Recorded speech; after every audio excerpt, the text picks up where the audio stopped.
You're not broke because you don't earn enough. You're broke because your brain fires the same circuit every time money appears.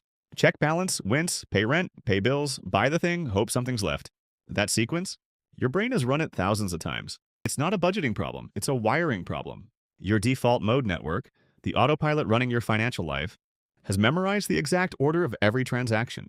Paycheck arrives, dopamine spike, then the sequence. Landlord, phone company, subscriptions, weekend plans, whatever's left gets saved. Except nothing's ever left. Not because you're bad with money, because your brain has practiced spending in that exact order so many times, the circuit fires faster than conscious thought. Here's what no accountant will tell you. Changing the order of your transactions rewires your identity. Move one payment to the front of the line, and your brain starts treating you like someone who builds wealth, instead of someone who survives until next paycheck. Stop wondering why you can't save. Your synapses already know the answer. Your broke isn't about discipline, it's about sequence. Every financial decision you make follows a neurological script. Neuroscientists call it a behavioral chain, a series of actions linked so tightly your brain treats them as one movement. You've practiced this chain so many times it became automatic. Paycheck notification, rent, bills, spending, whatever's left. That's not a budget, that's Hebbian learning. Neurons that fire together wire together. You've fired paycheck arrives, pay everyone else, save the remainder so many times. Your brain built a superhighway between those actions. The connection is so strong, trying to change it mid-month feels neurologically violent. Here's the moment that reveals everything. Most people don't fail to save because they lack willpower. They fail because saving is last in their behavioral chain. By the time your brain reaches save the remainder, your prefrontal cortex, the part responsible for future planning, is depleted. You've already made 47 financial decisions that day. Your executive function is exhausted, and your amygdala knows there's no remainder coming anyway. So it doesn't even bother firing the save money circuit. Your brain skips that step entirely.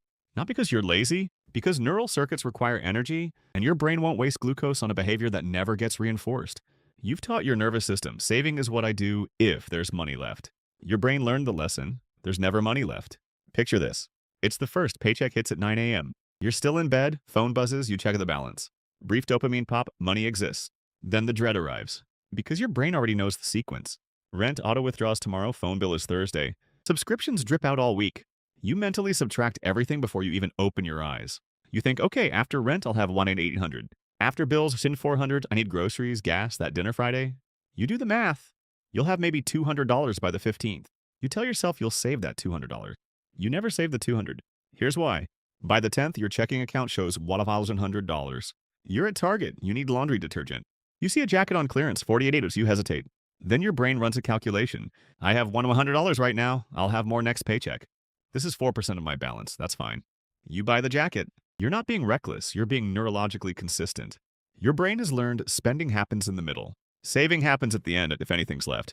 The jacket was the plan. You just didn't know it. Now layer in loss aversion. By the 28th, you have $140 left. You think about transferring it to savings. But then you calculate, what if my card declines somewhere? What if I need gas? The fear of running out overrides the desire to save. So you leave the $140 in checking. And on the 30th, you buy lunch, and coffee, and toilet paper. The money evaporates, not because you overspent, because you never moved it. And the next month, your brain starts the sequence over. Paycheck arrives, pay everyone else, save the remainder. The remainder never existed. Your brain knows it, but the circuit keeps firing anyway. This is your default mode network destroying your financial future in real time. The DMN is the autopilot that runs your life when you're not actively thinking. It governs your sense of self. It controls which behaviors feel like you and which feel foreign. And here's the problem. If you've spent years paying yourself last, your DMN has encoded that behavior as identity. On a neurological level, you are someone who pays bills first and saves leftovers. Which means every time you try to pay yourself first, every time you think I should transfer $200 to savings right when I get paid, your DMN activates a prediction error. Your brain flags that behavior as wrong. Not morally wrong, neurologically inconsistent. Carol Dweck's research on self-concept proves this. Your brain defends its existing identity. If your identity is I'm someone who barely gets by, then acting like someone who builds wealth triggers cognitive dissonance. Your nervous system interprets wealth-building behavior as a threat to your coherence as a person. So your amygdala steps in. The amygdala doesn't care about your future. It cares about consistency and threat detection. And when you try to change your financial behavior, your amygdala treats it like a survival risk. If I move this money now, I might not have enough later. This is loss aversion on a neural level. Kahneman and Tversky proved we feel losses twice as intensely as gains. Your brain weighs, I might need this $200 in 3 weeks, as more urgent than I could have $2,400 saved by next year. Future you is neurologically othered. Your brain doesn't recognize future you as you. Future you is a stranger. So your brain prioritizes present you's comfort, which means keeping money where you can see it, even if you never use it. Wait, let me show you what happens when you flip the sequence. When you pay yourself first, when you transfer that 10% the second your paycheck hits, you activate a completely different circuit. Your brain flags the transfer as done, completed, non-negotiable. Then it builds your budget around what's left, not because you're disciplined, because your DMN adapts to the new constraint. You've given your autopilot different information. Now your brain structures spending inside the boundary you created. Neuroplasticity works through repetition, not motivation. Do it once, your brain ignores it. Do it 12 months in a row? Your DMN rewrites your self-concept. You become someone who saves, not someone who tries to save. Someone who does. Here's the protocol. This isn't about budgeting, it's about resequencing your behavioral chain.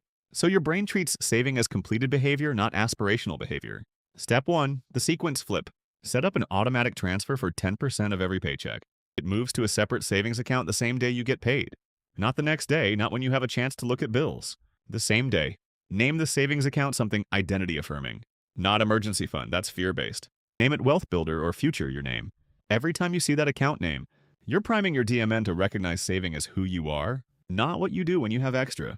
Step 2, the budget backfill. After the 10% moves, then you structure everything else. Rent, bills, spending, all of it gets built around the remaining 90%. Your brain will panic the first 2 months. It will tell you that you can't afford this. Ignore it.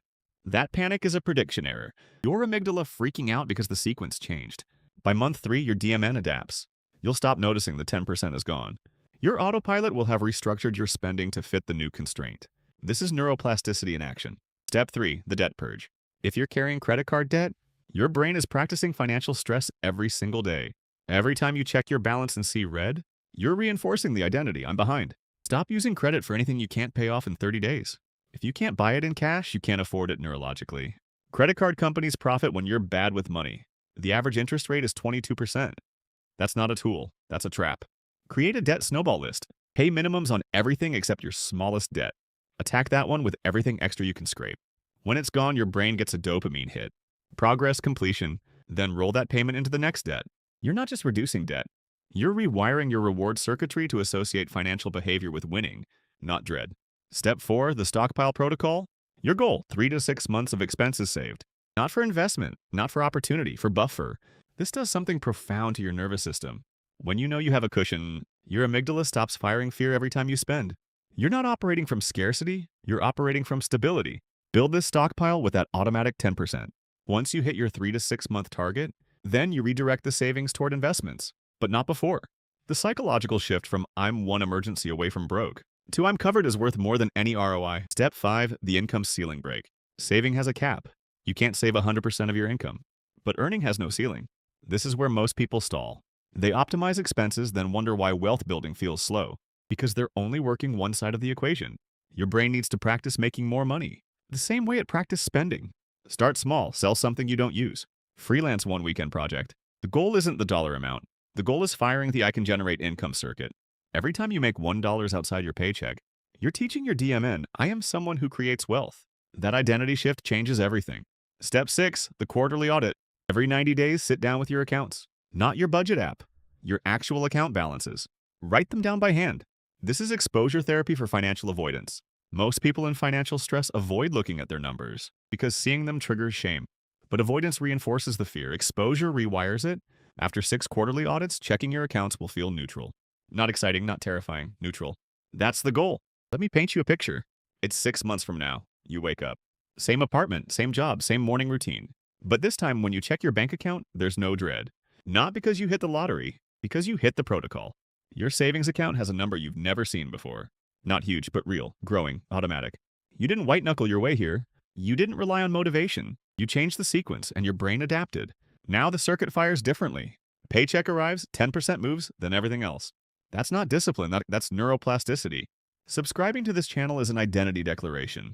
You're telling your default mode network, I am the kind of person who understands how my brain works. I am the kind of person who rewires autopilot instead of blaming circumstances. This isn't a finance channel, it's a behavioral neuroscience lab. And you're the experiment. Your brain will keep running the same broke sequence until you interrupt it. The interrupt starts now. Hit subscribe, that's step 1 of the rewiring.